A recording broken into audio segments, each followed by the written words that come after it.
Hello everyone and welcome to Seminar 7 of your course. We have two questions in the seminar with quite a few subparts, so let us get into them straight away. In question 1, we are given a heat exchanger unit that is being controlled by a feedback control loop. We are given a process feed at temperature Ti and flow rate F to be cooled down in this heat exchanger to give a cooled stream at temperature T and the same flow rate. We use a coolant, in this case chilled brine, at a temperature of Tb with flow rate Fb to cool the liquid. We have a simple feedback control loop that you must already be familiar with in this course, and we are also given some additional information, namely that the temperature of the coolant is constant through the process. The valve and sensor exhibit negligible dynamics. The valve in question is an air to close type, and we're also given three transfer functions in this feedback loop.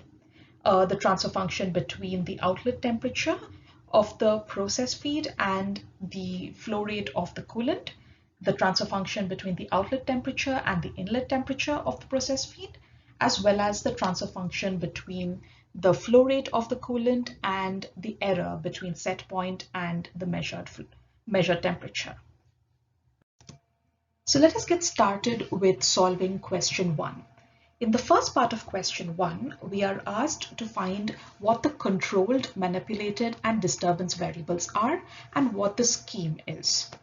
So let us start with the controlled variable. In this case, the controlled variable is the temperature of the process feed when it is exiting the heat exchanger after being cooled. So the control variable equals T, that is temperature of the exit or the outflow from the heat exchanger.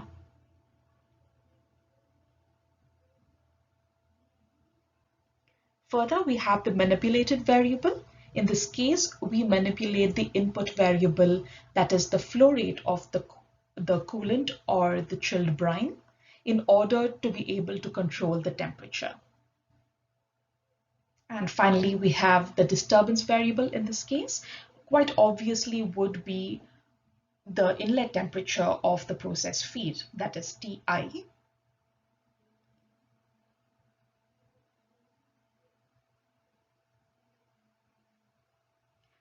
However, it must be said that you could have multiple disturbance variables and different choices for disturbance variables in this scheme as well.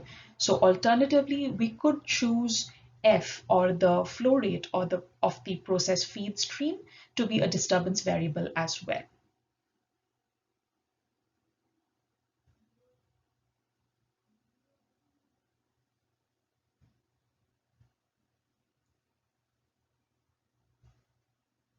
Now, we are also asked what the control scheme that is shown in this figure depicts. So the control scheme is very obviously a very simple feedback control loop that is given to us in this question. In part 2 of question 1, we are asked to determine the controller type, whether it is direct acting or reverse acting, and explain our reason for the same. So let us consider a case in which the temperature of the cooled or exit stream from the heat exchanger changes from its steady state value. Let us assume that it increased from its steady state value.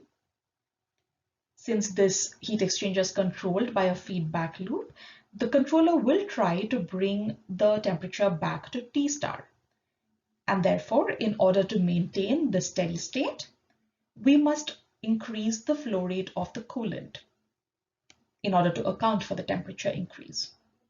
And in order to increase the coolant flow rate, we use the information given to us about the valve. We are told that the valve is air to close, and therefore, if we want to use this valve in order to increase the coolant flow rate, we need to decrease the air pressure signal that we send to this valve.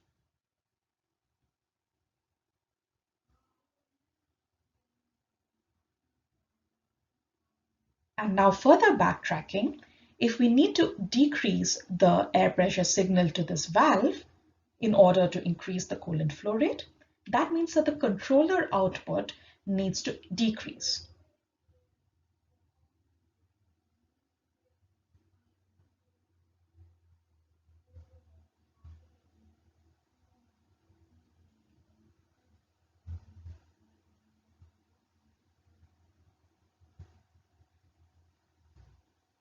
Therefore, in order to summarize this case, we have considered a case in which the output variable t increases, and in order to combat that the increase in the t rather, the controller seeks to decrease its output.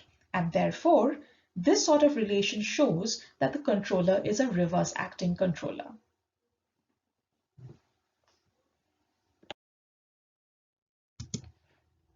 Alternatively, we can use a principle in literature that states whether a controller is direct acting or reverse acting. We have a principle that for all components in the loop, the product of their gains must be positive.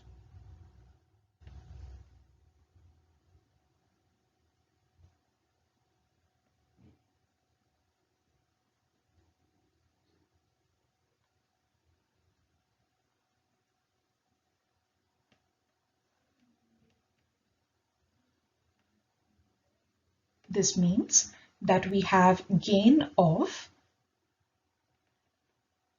the product of transfer functions in the loop, that is GP, GC, GV, GM, turns out to be positive. Let us slightly pause this for the moment, and we shall revisit this once we actually plot out the block diagram in part 3 of this question. So let us quickly move to part 3 of this question, which asks us to plot the schematic block diagram of this feedback control loop. So we start with the process, which takes an input u and gives an output y of u. The response also has a part which is contributed to by the disturbance transfer function, which takes in input d and gives output yd. And the combination of yu and yd gives the actual output y. Now the input signal to the process is given through the valve, which takes in its own input p, which is given by the controller GC, which takes in the error between the y set point and y measured. And in order to have a y measured value, we have a sensor GM, which records the response of y. And this is the controller or the feedback control schematic. We are also given the transfer function for the process to be minus 1 minus 0.5 e to the power minus 10s over 40s plus 1 times 15s plus 1. GD equals 0.5 e to the power minus 10s.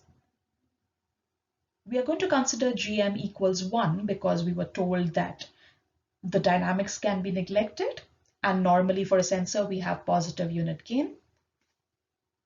And we consider GVGC equals Kc because if you look at the transfer function that is given to us in the question, that is the sort of transfer function between the valve output and the controller input.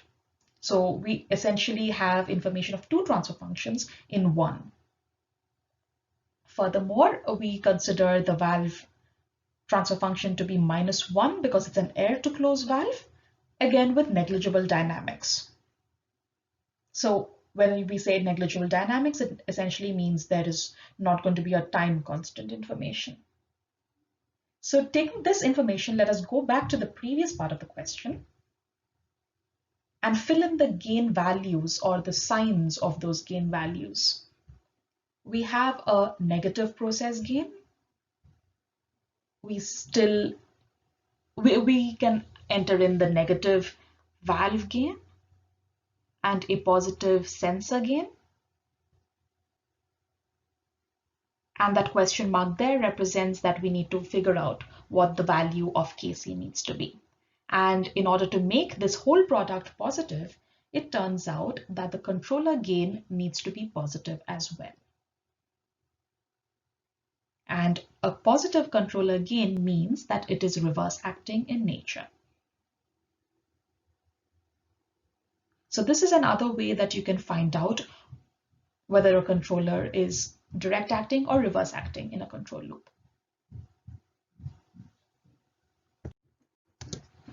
In part 4 of this question, we are asked to find the transfer function between the output and the set point.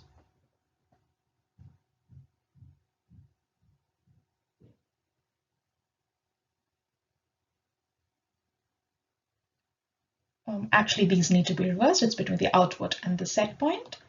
And therefore, we have g of s equals y of s over y set point of s equals all the transfer functions in the forward path over 1 plus all the transfer functions in the feedback loop. And therefore, we know GCGV is equal to Kc, and we know Gp equals minus 1 minus 0.5 e to the power minus 10s over 40s plus 1 times 15s plus 1. All of this over 1 plus minus Kc times 1 minus 0.5 e to the power minus 10s over 40s plus 1 times 15s plus 1.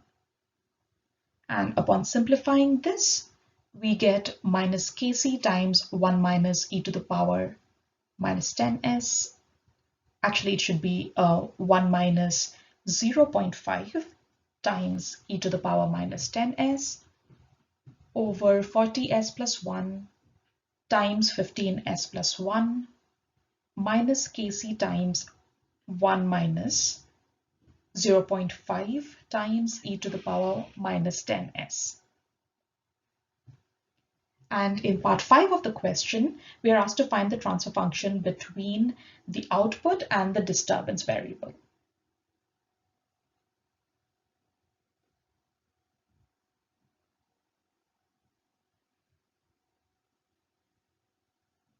So in a similar manner, we proceed with the transfer function, that is g of s now equals y of s over d of s, where d is the disturbance variable. Numerator is the product of all the transfer functions in the forward path, which is just the disturbance transfer function. And therefore we have 0.5 e to the power minus 10s over 1 plus minus Kc times 1 minus, I keep forgetting the 0.5 there. So 1 minus 0.5 e to the power minus 10s over 40s plus 1 times 15s plus 1. So g of s can be simplified further to give 0.5 e to the power minus 10s times 40s plus 1 times 15s plus 1 divided by 40s plus 1 times 15s plus 1 minus Kc times 1 minus 0.5 e to the power minus 10s. In the final part of this question, we are asked to find the offset when there is a 2° centigrade step increase in the disturbance variable, that is the inlet temperature. So this is also a reason why we consider Ti to be the main disturbance variable, because the transfer function for disturbance variable is given in terms of Ti. So we have g of s equals y of s over d of s. Consider the overall transfer function for the closed loop considering disturbance variable, of course.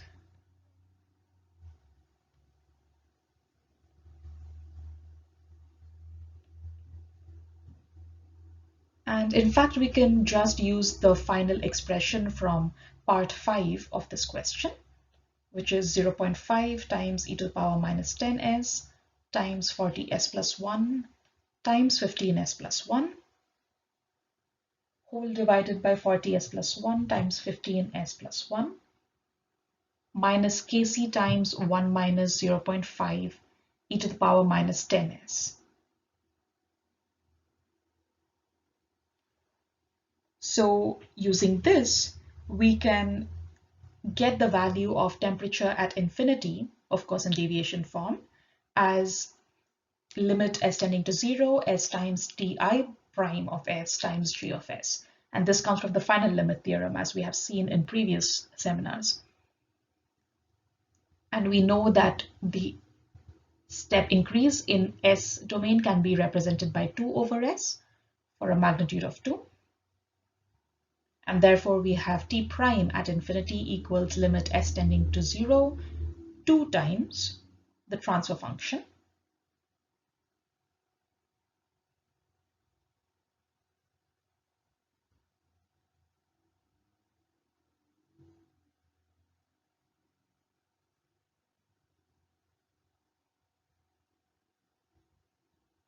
And all that we need to do now to get the value of t prime at infinity is to substitute s equals 0. And this would give us 1 over 1 minus 0.5 times kc. Therefore, to calculate steady state offset, we use the values of the set point deviation at infinity minus the controlled variable deviation at infinity equals 0 minus 1 divided by 1 minus 0.5 kc. And t prime sp equals 0 because there was a disturbance step change and not a set point step change. So that's the final answer. Let us now move on to question 2 of the seminar. In this question, we are given a process that is given by the process transfer function gp of s, and we are told that this process is controlled using a feedback control loop in which we have a proportional controller, and the controller has gain of kc.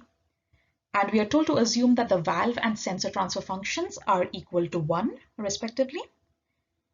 And we are asked to find the range of values for kc that ensure closed loop stability performance of the system. So we can start off with the solution to this question by first finding out what the closed loop transfer function is. The closed loop transfer function for the system can be given as follows.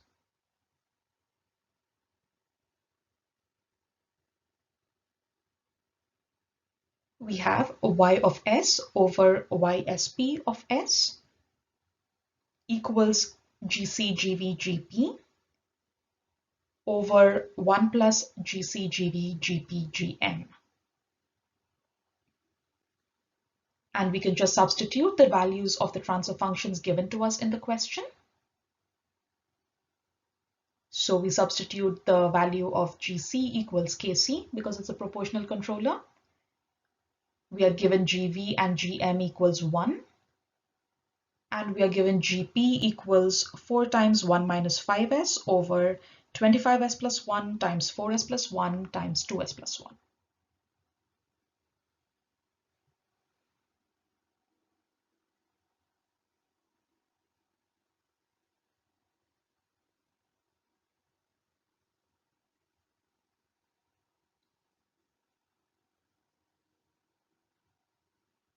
We can now simplify this a little bit further. And we end up with 4 times kc times 1 minus 5s over 25s plus 1 times 4s plus 1 times 2s plus 1 plus 4 kc times 1 minus 5s.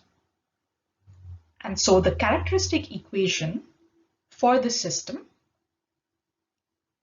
can be given by the denominator of the closed loop transfer function here. So we have 25s plus 1 times 4s plus 1 times 2s plus 1 plus 4 kc times 1 minus 5s equals 0.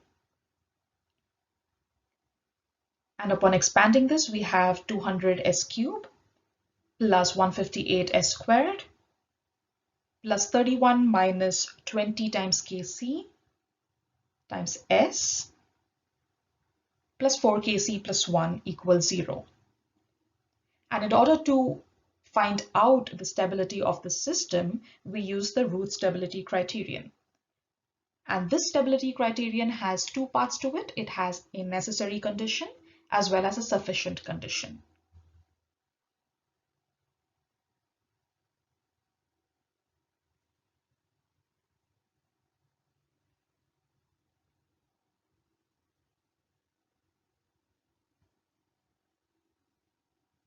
So let us start off with the necessary condition first.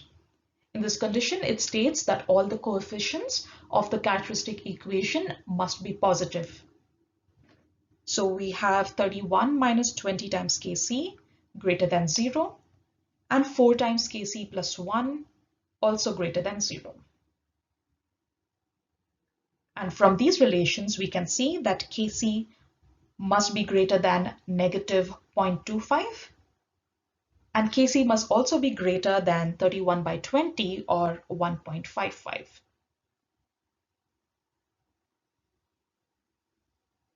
So when we put these two conditions together, we have a particular range of Kc that we get from obeying the necessary conditions of the root stability criterion.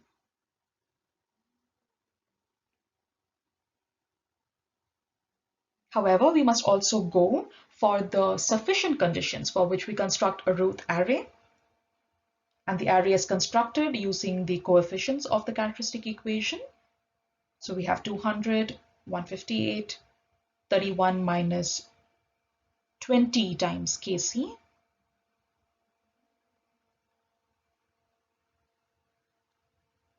and 4 Kc plus 1. And then we have additional elements in the root array to fill up. We have B1, B2, and C1. Now, B1 can be calculated as follows. We have B1 equals 158 times 31 minus 20 Kc minus 200 times 4 Kc plus 1 over 158.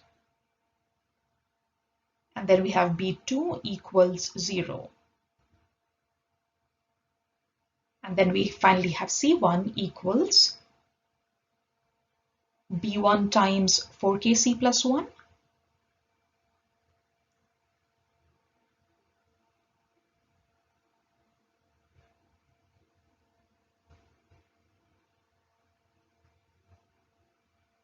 minus 158 times B2. But we've also already seen that B2 equals 0 in this case, over B1. So substituting B2 equals 0 gives us C1 equals B1 times 4 Kc plus 1 whole over B1.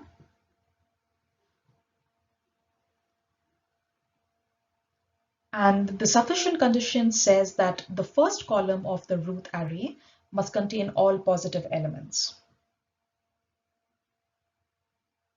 That means we essentially have to ensure that B1 as well as C1 are positive.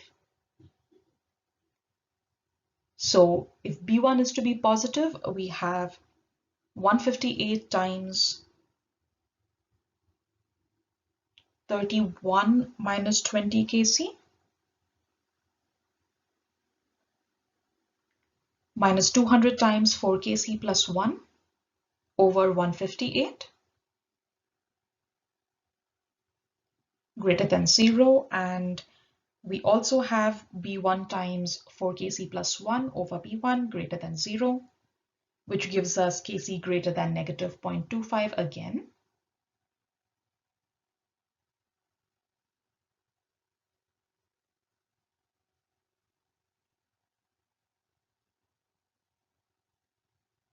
And from the B1 greater than 0 condition, we have Kc lesser than 1.1864, which is a stricter condition, as you can see from the sufficient conditions. So we have a suitable range for Kc from the necessary conditions. I'm going to depict that as 1 here. And we also have a range of Kc from the sufficient conditions, which is stricter in nature. And therefore, we use the strictest possible range that ensures stability for both necessary and sufficient conditions of the root stability criterion. And therefore, this range of Kc ensures stable closed loop operation.